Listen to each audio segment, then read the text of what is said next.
Yes, Argentina 2-1 Australia. Now, JJ, how did this Argentina performance, how did this compare to the others so far in the tournament? Because we were expecting them to win, I think, if we're being realistic. But 2-1, a little tighter than perhaps we would have thought. Well, I think they've got steadily better throughout the tournament because they started off badly against Saudi Arabia. That wasn't good. And then they've had to change the system a couple of times with different players in, get ones to work in different ways. John did a very good video on Tifo IRL, which came out this morning, about some of the changes that Argentina have made over the last few games. It's his contention that tactically they're the team that seems to have changed the most, and that might be because of the injury to a couple of players, right?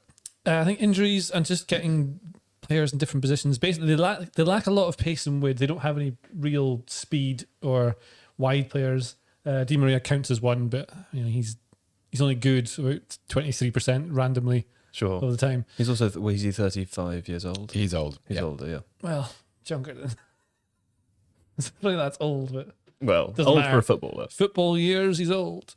And so in this game, so what they've done is change it to more of like a diamond. So they're playing Messi as more of a 10, but he is trying to get involved a lot more in games than he was in the first one. He's dropping quite deep to try and get on the ball and dictate things. And it's good because turns out he's amazing and is doing all these bits and pieces that just making us watch it, the screen going, oh, and all that sort of noises that you get. There was a moment during this game, Seb, and you said you might have been overreacting a little bit, where you accused Argentina of being nothing without Messi. Yeah, I wanted Australia to win, and I was a bit gutted that they didn't, and I think I took it out on Argentina. Sure. What I will say is Messi was fabulous tonight, and there are good parts of this team. I do think they're getting better incrementally with each game. There are just aspects of it which don't quite convince me. Like, I'm not hugely convinced by Otamendi Romero as a centre-back pairing. There's some mistakes there. And I mean, we watched Lautaro Martinez's struggles in front of goal. He started the tournament as a first choice forward. He looks bereft of confidence now.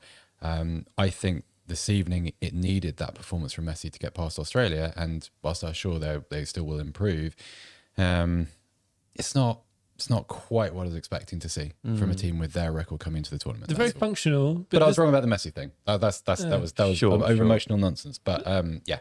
They're very functional, but they're built around making the most of Messi, and he is good enough to win the whole thing on his own. This is the point. It kind of makes sense to have just a really solid group of like attack dogs that can go and break things up and be really slow. And they played the game was really slow, but it was slow because Australia made it that way. They made it really boring. The first half was so dull, just sitting a 4-4-2, showing the ball wide, and then Argentina don't really have wide players. The ball comes inside and they have to work it around. Sure enough, little moment of magic from Messi inside the box, just to go past someone and just taps it in the goal like it's like a putt. I mean, he did that in, was it the second game or the first game? His goal, did he score against Saudi Arabia? That goal where it was maybe one of the ones from outside the box or just inside, but it was against Mexico. Yeah. It was so efficient. It was like on the floor the whole way. There was nothing flashy about it. It was when he punched it up into the kind of just to the edge of the D and then fired at the bottom corner. It was exactly the way to score that goal. It's because he's tuned in to the frequencies of the earth. He just knows exactly how to play football and where the best thing to do and how to do it. Like he knows what to do, but can also execute it. Yeah. All his attributes are set to 99, so it always goes. There's no like random number generators that can make him miss these things. It just always goes in. Well, let me ask you a question about Argentina then. Okay. Lots of the other major teams at the tournament, we've had this conversation before, have coaches who play a style of football that we might now call tournament football, or we might think of when we compare it to domestic football leagues, a bit more regressive or conservative, a bit more stodgy. When we think about Argentina, we think about all of their flair attackers, we think about Lionel Messi and all of the collection of incredible players that surrounds him, and presumably, without knowing much about the team, a casual fan as I am, I would expect that they would play football with flair and with finesse and with aggression and some of the most attractive stuff at the tournament. Am I unfairly, am I sort of looking for an unfair expectation, I suppose, in the same way that I wouldn't expect England with, again, lots of players who can be flashy and attacking to play, because I know how Gareth Southgate plays, or the same with France, or the same with Germany, for example. Like, is the same idea of tournament football being applied to this Argentina team? Do I need to readdress my expectations?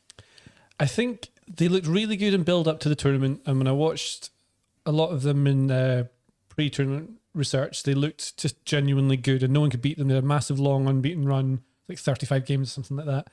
And the players they have, like I was saying, when they're functional, they're not particularly amazing at any one thing. Obviously, there's Messi. Alvarez is a good kind of all-rounder, didn't even start the game. They've got players, the players they can bring on, they're not hugely quick. They're capable of doing flashy things, but they don't tend to do it. So they kind of numb that down a little bit to make sure that they're not. I mean, I wonder if it's tournament style football where they're trying to not give the ball away so they don't have to chase it. That could be one of the things. That could be a tactical decision. A Croatia type thing. I think more like the England type thing where they don't want to give the ball away or they don't want to put too many players forward because then they leave themselves open. But you can see the problem. The reverse with that is that when you're trying to break down a team like Australia who are really solid and in this big block and you can't get through, is then that's when you need players who can up the tempo a little bit. And it's not about just being always fast or always slow. It's about being able to change the tempo and take control of the game and move it how you want to. And that's what players like Messi can do. Very few players in the world can do it on their own. But they don't really have players they can bring on to try something. They can't really put players who can get in behind a high line, which is probably fine because they're not going to be against many of them. If they end up playing Brazil eventually, they get past the Netherlands and get to the final or whatever, and it's Brazil. Or they've been in the semis, doesn't matter. Then they'll have options to get in behind higher lines, and then you can see what you can really do. But it is very much like Seb sort of saying, the whole thing is built around being solid, which is good in a tournament because you don't lose. The idea in a tournament is you set up not to lose rather than to win. And then you can rely on players like Messi and Alvarez and I don't know, other ones to create something in certain times. There's nothing hugely special about them, but there doesn't need to be. Julian Alvarez, JJ just mentioned this. Have he scored another goal? I think that's his second for the tournament so far. He's emerging, isn't he? Yeah, he is. The trouble for Alvarez, really, up until this point, domestically at least, is he's arrived at Manchester City, really played quite well, but he's playing in Erling Haaland's shadow, and the entire conversation around Manchester City in terms of what's different this season, what they could achieve, is all about Haaland's form and his goal-scoring range. And Alvarez is I don't know if you'd really call him a number 9. We were talking to Carl Anker earlier, and he came into the office to watch the game with us, and he sort of compared him to a young Edson Cavani, which interested me. And if Carl says that, then I believe him. But then I think you're seeing his worth because Messi, there's that dependence on Messi, and there's that need for him to do things. But over the course of what Argentina hope is 7 games in just under a month, you can't have a 35-year-old responsible for everything, right? You need an Alvarez, you need someone who takes responsibility. Also, we've kind of touched on this with the Di Maria conversation earlier. Like, there's a lot of age in that Argentinian forward line, and one of the only players who can make runs behind the defense is Alvarez. Papu Gomez is very much a left to right player. He wants to play sort of in front of the penalty box. He wants to cut him from a wing and create. He is also in his mid-30s, so he's not going to run beyond. And Martinez, that doesn't look a very healthy situation at all. There was that miss earlier in the game. People who remember the first leg of that famous Liverpool 4 Barcelona game recall at the end of the first leg, the pass that set up Ousmane Dembele to potentially make it 4-0 to Barcelona, that he just shanked high and wide over the bar, looking like a player that had absolutely no self-belief. And that's kind of worrying because Martinez is another guy who potentially can go beyond the last line, as he did unsuccessfully with the offside flag going up against Saudi Arabia in the first game. So if they're without him, you're going to need Alvarez because he's really the only one that can penetrate in that way. So he's going to be very, very important going forward. If you liked today's video, please consider subscribing to the channel. And if you did like it, you might be interested in How to Watch Football, Tifo's illustrated book. It's 52 rules for understanding the beautiful game on and off the pitch, and it is the perfect holiday gift. How to Watch Football is out now in stores and online. See the link in the description to find out more, and thank you for watching today's video.